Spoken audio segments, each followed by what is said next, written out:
बहुत बहुत स्वागत है आपका हमारी इस खास पेशकश मिडिल क्लास बजट से आज की। जी हाँ, मिडिल क्लास करीब 45 करोड़ के आसपास का इंडियन मिडिल क्लास है जिसकी बजट से बहुत उम्मीदें रहती हैं, और वो इसलिए क्योंकि ये मिडिल क्लास टैक्स भी पे करता है और महंगाई से भी परेशान रहता है। तो ऐसी बहुत सारे रीज़न है कि मिडिल क्लास को बजट का काफ़ी इंतज़ार रहता है।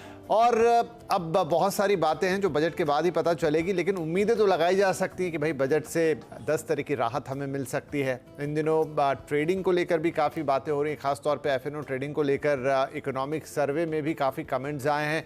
क्या वहाँ पर कुछ हो सकता है? बड़ी सुगबुगाहट है उस चीज़ को लेकर, या फिर long term capital gain tax को लेकर कुछ बदलाव आ सकते हैं क्या? तो ये सब वो बातें हैं जो मिडिल क्लास के अलग अलग लोगों से कहीं ना कहीं जुड़ी हुई है। और सबसे बड़ा सवाल कि क्या टैक्स में हमें कोई राहत मिलेगी? चलिए, उम्मीद तो करते हैं कि मिले, लेकिन क्या होगा, वित्त मंत्री के मन में क्या है और उनके दिल में क्या चल रहा है, कागज़ पर उनके लिए कितना आसान या मुश्किल होगा, ये सब कुछ सारी चर्चा आज करते हैं। हमारे साथ कार्यक्रम में शामिल हो रहे हैं केसीसी ग्रुप के फाउंडर और टैक्स एक्सपर्ट शरद कोहली साहब, और आनंद राठी वेल्थ लिमिटेड के डिप्टी सीईओ फिरोज अजीज साहब मेरे साथ स्टूडियो में मौजूद है। सर, बहुत बहुत स्वागत है आपका। तो चलिए बातचीत की शुरुआत करते हैं। तो पहले आप दोनों से ही सवाल यही रहेगा। अजीज साहब, मैं आपसे शुरू कर देता हूँ क्योंकि आप यहीं मौजूद हैं। एक आम टैक्स पेयर की, मिडिल क्लास टैक्स पेयर की उम्मीद क्या रहती है बजट से? क्या देखना चाहता है वो? देखिए, जैसे आपने कहा, एक मिडिल क्लास के लिए एक बड़ी उम्मीद रहती है बजट से। मेरे हिसाब से उनकी जो डिडक्शंस होंगी, स्टैंडर्ड डिडक्शंस, वो ज़रूर उसमें तवज्जो देना चाहिए। सेक्शन 80C जो एमएनडी नहीं हुआ, उसमें रियायत और थोड़ी ज़्यादा होनी चाहिए, ये उम्मीद होगी। अगर आप बोलें कैपिटल गेन टैक्स जो इक्विटी से लागू किया गया था 2018 में, 1 लाख की एग्जेम्पशन थी, वो 1 लाख की एग्जेम्पशन 2018 में भी 1 लाख थी और आज भी 1 लाख है। 6 साल हो गए और इक्विटी मार्केट्स में काफ़ी रैली भी आई है, तो वो 1 लाख को रिकंसिडर करने की एक उम्मीद होती है कि भाई हर 6-7 साल में एटलीस्ट इन्फ्लेशन जितनी की ये लिमिट्स बढ़े। तो ये 3 उम्मीदें होनी चाहिए एक pragmatic middle class investor and earner से, मेरी ये मानना है। ठीक है शरद साहब, क्या उम्मीद लगाई जाए टैक्स के मोर्चे पर खास तौर पे? विपिन, हजारों ख्वाहिशें ऐसी कि हर ख्वाहिश पे दम निकले, बहुत निकले मेरे अरमा लेकिन फिर भी कम निकले। और मिडिल क्लास की ये उम्मीद हर साल धरी की धरी रह जाती है। अभी फिरोज ने बात करी, ओल्ड रिजीम के साथ थोड़ा सा मुझे लगता है कि सौतेला व्यवहार हो रहा है। इसलिए अब तो मैं बड़े यकीन के साथ ये कह सकता हूँ, क्योंकि 2020 में जब न्यू रिजीम लाई गई थी तो उस टाइम वित्त मंत्री महोदया का कहना था कि भाई हम इसको सिंप्लीफाई करना चाहते हैं, और न्यू रिजीम आपके पास एक चॉइस हो गई। पर इसको जो प्रोविजंस है ओल्ड रिजीम के, वो 2014 से वैसे के वैसे खड़े हुए हैं। एटीसी का जिक्र किया, 1.5 लाख रुपए का एटीसी आजकल वैसे का वैसा खड़ा। और अब मैं क्यों इसको यकीन से कह रहा हूं, ये ध्यान दीजिएगा विपिन जी, क्योंकि 4 साल में जो टोटल टैक्स पेयर्स में से 75% लोग ही केवल न्यू रिजीम ओल्ड रिजीम में हैं और 25% लोग केवल न्यू रिजीम में आए। तो ये क्या बताता है? ये बताता है कि लोगों को आज भी ओल्ड रिजीम से प्यार है। प्यार क्या है? ये अरिथमेटिक है, क्योंकि 15 लाख से नीचे जब आपकी इनकम रहती है तो आपको ओल्ड रिजीम फायदेमंद रहती है। क्यों रहती है? उसका भी हर एक चीज का जवाब है। किसी ने 15 साल का इंश्योरेंस ले रखा है, किसी ने 15 साल का पीपीएफ खुलवा रखा है, हर साल उसमें जमा कराता है, किसी ने हाउसिंग लोन ले रखा है 15-15, 20-20 साल का। तो उनकी जो इनकम है वो उसी हिसाब से उन्होंने प्लानिंग की हुई है। और मैं समझता हूं किसी भी टैक्स पेयर को लॉन्ग टर्म प्लानिंग करना एक अच्छी बात है, सेविंग्स करना एक अच्छी बात है। तो ओल्ड रिजीम को अगर आप अभी हटाना नहीं चाहते हैं तो कम से कम उसको समय समय पर अपडेट होना चाहिए। हालांकि वित्त मंत्री महोदया चाहती हैं कि लोग न्यू रिजीम में आए, पर न्यू रिजीम में वो 75% लोग नहीं आए। 4 साल काफी होते हैं, मैं समझता हूं, एक आदमी को माइंड मेकअप करने के लिए कि भाई आप ओल्ड रिजीम में आना चाहते, आप न्यू रिजीम में आना चाहते हैं कि नहीं आना चाहते। और एक interesting data Vipin, 8 crore 18 lakh returns file हुई पिछले साल, 8 करोड़ 18 लाख, जिसमें से जो असल में टैक्स पेयर्स थे वो कुल 2 करोड़ से भी नीचे हैं। अब ये क्या बताता है आपको? ये बताता है कि 6 करोड़ 18 लाख से ऊपर के टैक्स पेयर्स खाली रिटर्न फाइल कर रहे हैं, वो टैक्स नहीं दे रहे हैं। तो कम से कम जो लोग टैक्स दे रहे हैं, मैं बड़ी बात कह रहा हूं विपिन, कि जो लोग टैक्स दे रहे हैं कम से कम उनको कुछ इंसेंटिव मिलना चाहिए, उनको कुछ ना कुछ राहत मिलनी चाहिए। और टिपिकली देखा गया है ग्लोबली विपिन कि जैसे जैसे आप टैक्स के रेस घटाते हैं वैसे वैसे टैक्स कलेक्शन बढ़ता है। टैक्स पेयर्स बेस भी बढ़ता है। ये एक शॉर्ट टर्म थिंकिंग है हमारी कि अगर हम टैक्स के रेट्स घटा देंगे, हम बेसिक स्लैब को, जो 2.5 लाख का स्लैब है, 3 लाख का स्लैब है, ठीक है, अरे तो आपको मैथमेटिकली दिखेंगे कुछ टैक्स पेयर्स घटते हो, पर over a period of time आप देखेंगे कि आपका टैक्स पेयर्स बेस बढ़ेगा। जितना आप सिंप्लीफाई करेंगे, टैक्स रेट्स को कम रखेंगे, वो टैक्स पेयर्स की गिनती बढ़ती जाती है। अब एटीसी की बात करी फिरोज ने, एटीसी में ऐसा लगता है 10 बाई 10 के कमरे में 25-30 लोग रहते हैं, उसमें सब चीज उसी के अंदर, और लिमिट उसकी कुल 1.5 लाख है। तो मुझे लगता है कि इसको, हाउसिंग लोन एक ऐसी चीज है, हम हर सर पर छत का हमने एक नारा दिया हुआ है, तो हर सर पर छत आप चाहते हैं। और प्रॉपर्टी प्राइसेस आप जानते हैं कहां की कहां पहुंच चुकी हैं पिछले 10 साल में, पर वो 2 लाख रुपए पे वो फ्रीज हुआ है, वहीं पर 2 लाख रुपए, हालांकि वो थोड़ी बाद में रिवाइज करी गई थी, पर वो 2 लाख पे खड़ी हुई है। तो मुझे लग रहा है कुछ ऐसी चीजें हैं जो कि बुनियादी हैं, इसको हमें खाली टैक्स के एंगल से नहीं देखना चाहिए, पर अगर टैक्स के हवाले से, टैक्स के जरिए से अगर उसमें बढ़ोतरी होती है, अगर आप कंजम्पशन देश की बढ़ा देते हैं, टैक्स, अब देखिए जो इंडस्ट्री एसोसिएशन थी विपिन, उन्होंने पहली बार जाके कहा कि साहब मिडिल क्लास के आप टैक्स रेट्स घटाइए। अब लोगों ने सोचा कि भाई इंडस्ट्री एसोसिएशन का, मिडिल क्लास का, उनका उसमें अपना फायदा दिख रहा था कि आप लोगों की जेब में पैसा रहेगा तो लोग खर्च करेंगे या सेव करेंगे, दो ही काम कर सकते हैं। तो मुझे लगता है कि अगर लोग खर्च कर रहे हैं तो उससे कंजम्पशन बढ़ती है, कंजम्पशन बढ़ने से आपकी ग्रोथ रफ्तार पकड़ती है, प्राइवेट इन्वेस्टमेंट वैसे ही स्लो डाउन हो चुका है और जॉब्स क्रिएट नहीं हो रही हैं। तो देखिए सारी चीजें इकोनॉमी में इंटर रिलेटेड हैं, तो कहीं आप ये सोचें कि टैक्स से इसका क्या लेना देना है, तो कहीं ना कहीं उसका कनेक्शन विपिन जरूर बनता है। और मिडिल क्लास 60-70 करोड़ की हो चुकी है। दो हिस्से हैं मिडिल क्लास के विपिन, एक मिडिल क्लास वो है जो टैक्स देती है, एक मिडिल क्लास, बड़ी मिडिल क्लास वो है जो टैक्स नहीं देती है। तो मुझे लगता है कि अगर परिवारों की बात करें, 40 करोड़ परिवार के लोग अगर tax return, tax filing process से जुड़े हुए हैं डायरेक्टली और इनडायरेक्टली, तो उस मिडिल क्लास को भला क्यों ना इस बजट से उम्मीद रहे और क्यों ना हर वक्त रहे। जी बिल्कुल बिल्कुल। और इस बार बातें तो हो रही हैं, देखिए उम्मीदें जताई जा रही हैं कि टैक्स स्लैब में बदलाव हो सकते हैं, राहत मिल सकती है, उस पर और डिटेल में आपके साथ जाएंगे। लेकिन फिरोज साहब, एक जो बड़ी चीज़ जिसकी नज़र सब पर जिसकी नज़र है और ख़ासतौर पे मार्केट को बहुत वो फोकस कर रहा है, वो एफएनओ है। लगातार कमेंट्स आ रहे हैं, एसएबी चीफ की तरफ से आया इकोनॉमिक सर्वे में उसका जिक्र है कि एफएनओ में जिस तरीके से रिटेल पार्टिसिपेशन बढ़ गया है वो चिंता का विषय है। क्या यहाँ पर टैक्सेशन की कोई मार पड़ सकती है? विपिन जी, मेरे हिसाब से, मैं एक इवेंट में था फ्राइडे को, जहाँ चेयरपर्सन भी थी एसएबी की, वो कह रही हैं कि माइक्रो से ये प्रॉब्लम मैक्रो हो चुकी है।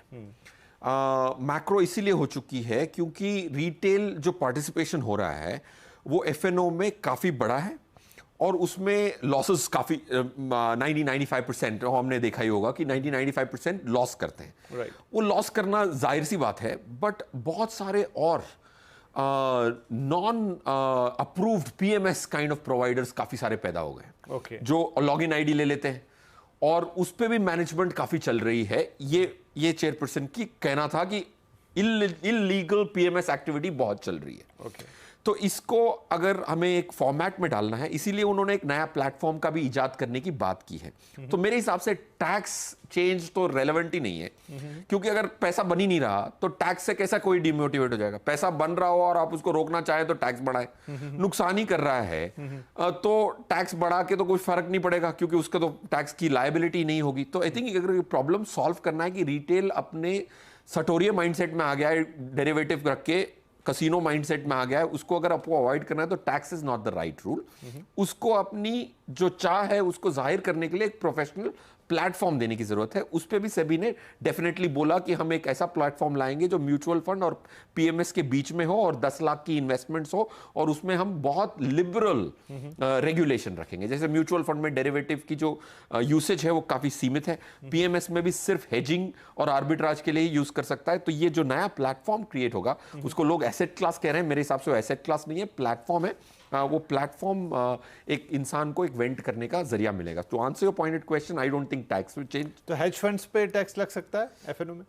देखिए, आज हेज फंड्स की कोई रेगुलेशन, मतलब आज कोई प्लेटफॉर्म ही नहीं है। देखो, म्यूचुअल फंड में आप सिर्फ पुट्स एंड कॉल्स खरीद सकते हैं, ऑप्शंस बेच इजीली नहीं सकते। ऑफ कोर्स कवर्ड कॉल्स करते हैं, जैसे पराग पारेख का जो लार्ज कैप फंड है उसमें आपने देखा होगा कि लोग कॉल्स बेचते हैं। So to answer the pointed question, mutual fund में डेरिवेटिव यूसेज ना के बराबर है।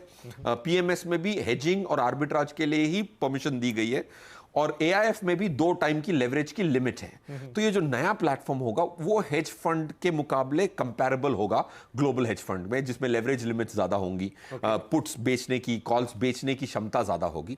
तो I think that will be more, and ticket sizes जरूर F&O की बदल सकती हैं, बट वो बजट का मामला नहीं है, वो आई थिंक सेबी का मामला है। आई थिंक टिकट साइजेस बदल सकते हैं। तो शरद साहब, आपसे भी एक छोटा सा कमेंट इस मामले पर। तो फिरोज ने बहुत अच्छी तरह से समझा दिया हालांकि, लेकिन आज इकोनॉमिक सर्वे में इस चीज का इतना ज्यादा जिक्र, क्या किसी तरह का कोई इंडिकेशन है कल के लिए? भले ही ऐसे सीधे सीधे टैक्सेशन ना आए, कोई और अनाउंसमेंट आ जाए?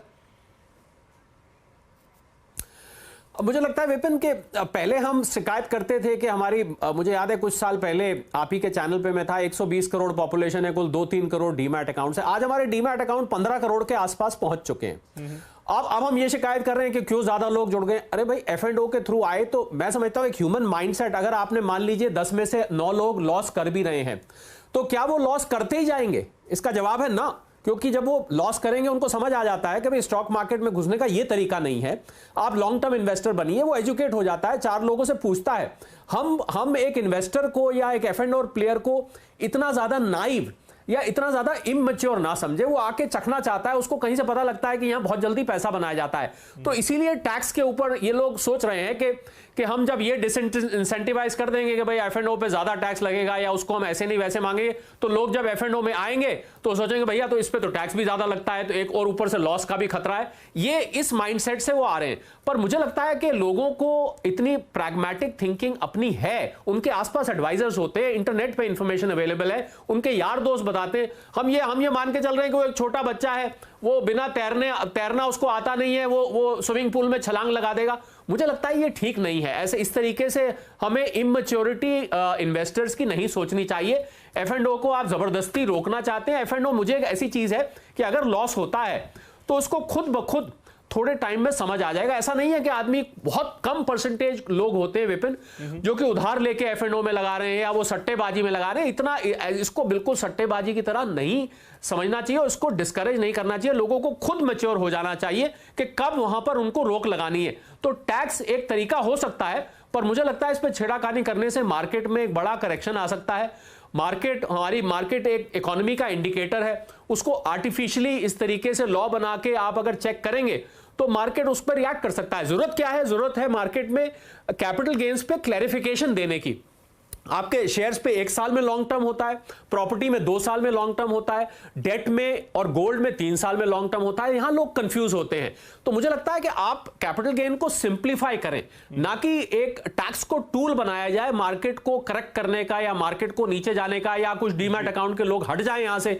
मुझे लगता है ये हटाने की प्रक्रिया ये ठीक नहीं लगती है। मार्केट को नेचुरली इवॉल्व होना चाहिए, इन्वेस्टर्स को नेचुरली इवॉल्व होना चाहिए। ट्रेडर्स, बहुत सारे ट्रेडर्स इन्वेस्टर्स में बदल चुके हैं। अगर इन्वेस्टर ट्रेडर में बदल जाता है तो ट्रेडर भी इन्वेस्टर में बदल जाता है विपिन। ये भी बहुत बहुत इंटरेस्टिंग डेटा होगा इसको एनालाइज करना। तो मुझे लगता है कि सरकार को रैशनलाइजेशन, सिंप्लीफिकेशन की तरफ बढ़ना चाहिए और मिडिल क्लास को राहत की मैं रीआइट्रेट करना चाहूंगा। मिडिल क्लास को राहत बहुत जरूरी बन गई है, पॉलिटिकल रीजन से भी अब ये जरूरी बन चुका है। मैं समझता हूं हाल के इलेक्शन रिजल्ट से सरकार ने बहुत कुछ सीखा होगा और मिडिल क्लास उसमें बहुत बड़ा उसका हिस्सा है जो आपको रिजल्ट्स देखने को मिले हैं। राइट तो उस मिडिल क्लास के लिए हम और बातें अभी करेंगे, लेकिन अजीज साहब, यही वाली चीज़ जो rationalisation of long term capital gains tax कह रहे हैं कि सबका अलग अलग पीरियड है, प्रॉपर्टी में अलग, गोल्ड में अलग, इक्विटी में अलग।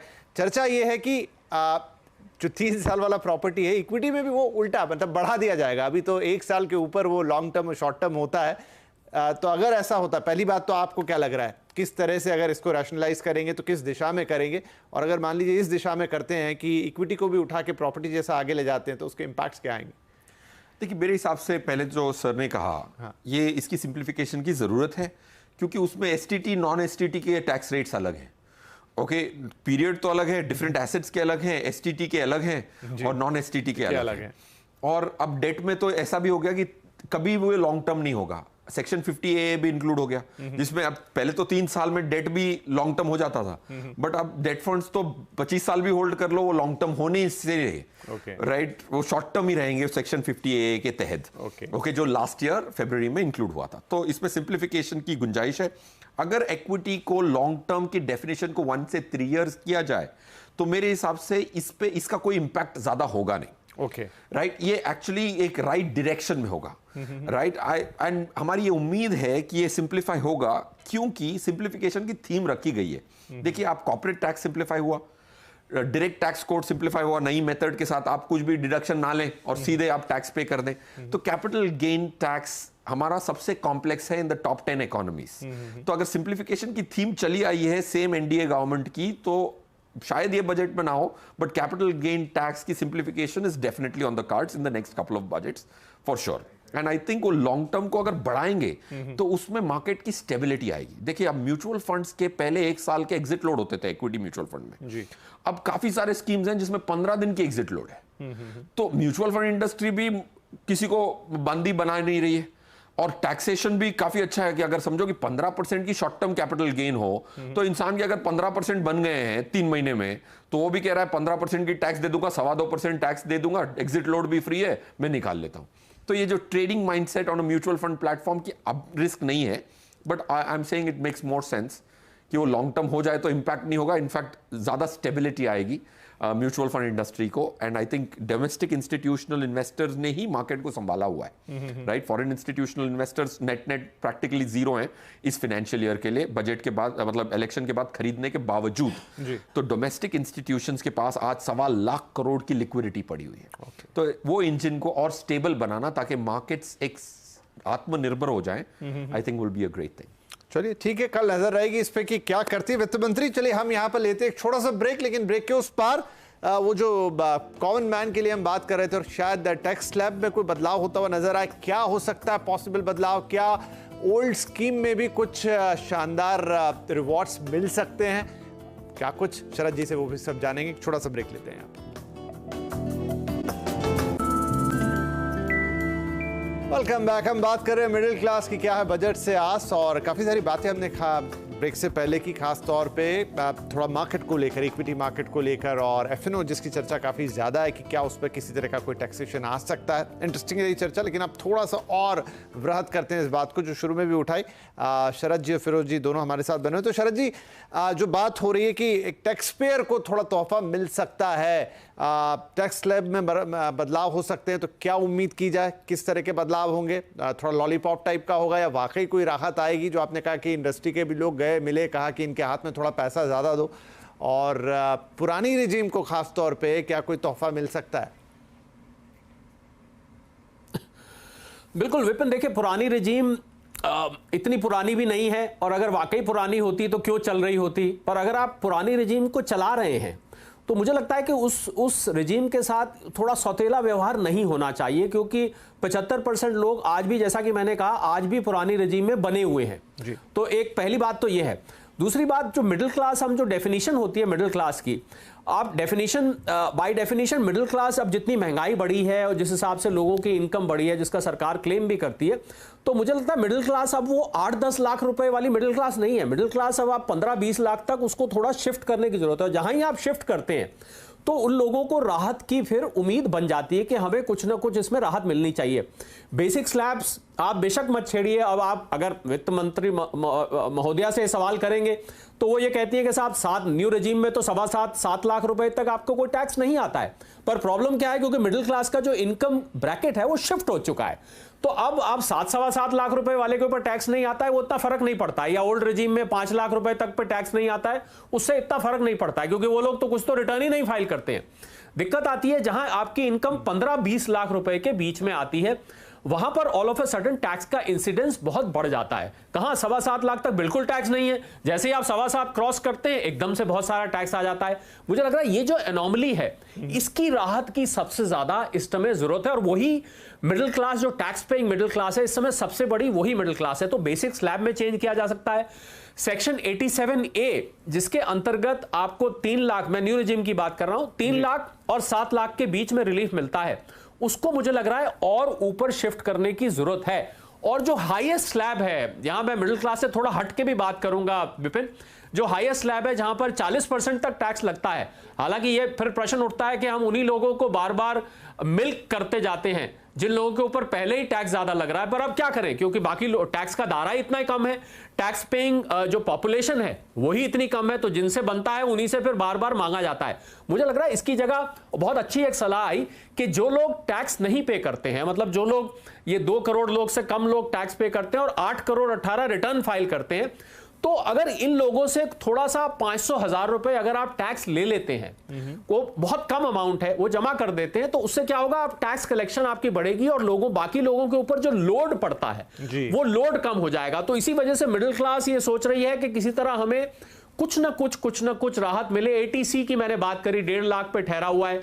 मेडिकल एक्सपेंसेस जो कि जिंदगी की अहम जरूरत है, एटीडी वहां 25,000 रुपए तक, अब 25,000 वो भी बहुत पुराना हो चुका है। आज आप एक हॉस्पिटल जाइए, आपका 1-1.5 लाख रुपए वैसे ही खर्च हो जाता है, और जिसके पास इंश्योरेंस नहीं है विपिन, उसकी जेब से बहुत बड़ा पैसा चला जाता है और इसके लिए वो तैयार भी नहीं होता है। मुझे लगता है एटीडी अगर आप टैक्स के माध्यम से एक सोशल सिक्योरिटी नेट खड़ा कर रहे हैं कि आप उसको कुछ ना कुछ राहत मिल रही है, तो इसमें कोई हर्ज मुझे नहीं नजर आता। ओवरऑल 19-20 लाख करोड़ की डायरेक्ट टैक्स की कलेक्शन है विपिन, मैं मैक्रो लेवल पे बात कर रहा हूं। अगर उसमें से 10-20-30 हजार रुपए इधर उधर हो जाती है और मिडिल क्लास को बेनिफिट मिल जाता है, मुझे इसमें कोई हर्ज नहीं नजर आता। और आप मतलब हम इसको पॉलिटिकल पॉइंट ऑफ व्यू से भी देखें तो मुझे लगता है आने वाले जो स्टेट के इलेक्शंस हैं वहां वोट पॉइंट ऑफ व्यू से भी बहुत फायदा हो सकता है सरकार को। और शायद पता नहीं जो कमजोर रिजल्ट्स आए उसके पीछे मिडिल क्लास काफी हद तक मैं समझता हूं जिम्मेवार हो सकती है कि वो पूरी तरह से खुश नहीं है विपिन। मैं पॉलिटिकल बात कर रहा हूं। बिल्कुल, थोड़ी महंगाई का भी इशू है, रोजगार का भी इशू है, तो ये भी सब सरकार के ध्यान में होगा, वित्त मंत्री जी के ध्यान में होगा। एट लास्ट क्विकली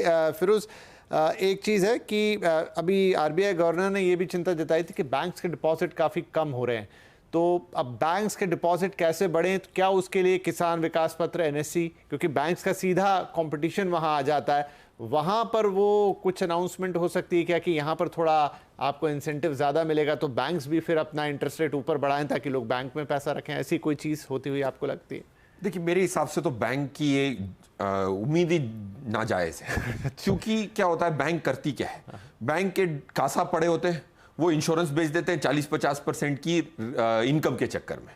तो आप अपने पहले बैंक अकाउंट खाली करते हो, उसको डिपॉजिट में डालते नहीं हो, और आप कहते हो कि मैं इंश्योरेंस 10 लाख का ले लूंगा, इससे 3 लाख का ले लूंगा, 1.5 लाख की कमीशन मिल जाएगी। आईआरडीए ने जो लिमिट थी कमीशन की वो भी हटा दी। सो बेसिकली फी बेस्ड प्रोडक्ट की वजह से आपकी डिपॉजिट्स के बदले आप फी बेस्ड प्रोडक्ट्स अपफ्रंट इनकम करने की कोशिश कर रहे हैं। That's point 1। पॉइंट 2, आप देखें अब म्यूचुअल फंड से भी काफी लॉबिंग चलती है बैंकिंग इंडस्ट्री की। लास्ट टाइम सेक्शन 50A भी बैंकिंग ने डेफिनेटली लॉबी की होगी कि भाई म्यूचुअल फंड्स में इंडेक्सेशन मिलता है, डिपॉजिट्स में नहीं मिलता है। बट हैं 60 लाख इन्वेस्टर्स म्यूचुअल फंड में डेट के, और आप डिपॉजिट्स देखें, डिपॉजिट्स अगर हम 426 लाख करोड़ की फाइनेंशियल एसेट्स हैं इंडियन हाउस होल्ड सेविंग्स की, उसमें से ऑलमोस्ट 34% डिपॉजिट्स हैं। ओके, राइट, पूरी फाइनेंशियल एसेट्स में 34-35% इज बैंक डिपॉजिट्स। अब आप अगर उसको बढ़ाना चाहते हैं तो इट्स नॉट अबाउट आप कैसे किसान विकास पत्रिका के ब्याज कम करें। I think Indian house hold ने इंडिया की फिस्कल डेफिसिट को इतने सालों से फंड किया है। आई डोंट थिंक उनकी रिटर्न कम करके आप डिपॉजिट नहीं, मैं रिटर्न उन पे बढ़ाने की बात कह रहा हूं कि वो अगर वहां रिटर्न बढ़ाएंगे तो शायद बैंक्स को भी मजबूर होना पड़ेगा कि वो अपना डिपॉजिट रेट बढ़ाएं और फिर शायद पैसा आएगा उनके पास। ये इससे तो मैं बड़ा सहमत हूं। यही मैं पूछ रहा था। और क्योंकि वो आरबीआई गवर्नर ये भी कह रहे हैं कि भाई लोग यहाँ नहीं डाल रहे, म्यूचुअल फंड में पैसा डाल रहे हैं, तो लोगों को जहाँ फायदा होगा वहां डालेंगे। खैर एनीवेज, तो चलिए, बहुत सारी चीजें हैं, बहुत सारी उम्मीदें हैं कल के इस बजट से। फिरोज जी ने, कोहली जी ने, दोनों ने कहा कि कुछ एक बड़ा हो सकता है, वहां पर लोगों की उम्मीदों पे खरा उतर सकता है, खासतौर पे मिडिल क्लास जो हमने बात की, कितने टैक्स पेयर्स हैं, कितने सिर्फ रिटर्न फाइलर्स हैं और क्या उम्मीद वो करते हैं। तो लेट्स सी, ज़्यादा वक्त बचा नहीं है। शरद जी, फिरोज जी, कल भी आपसे मुलाकात होनी है, तो कल एक बार देखते हैं कि कितनी उम्मीदों पर, जैसा आपने कहा हज़ारों ख्वाहिशें ऐसी, तो उसमें से चंद भी पूरी हो जाती हैं, तो शायद सबको खुशी मिलेगी। फिलहाल के लिए आप दोनों का बहुत बहुत धन्यवाद। नमस्कार।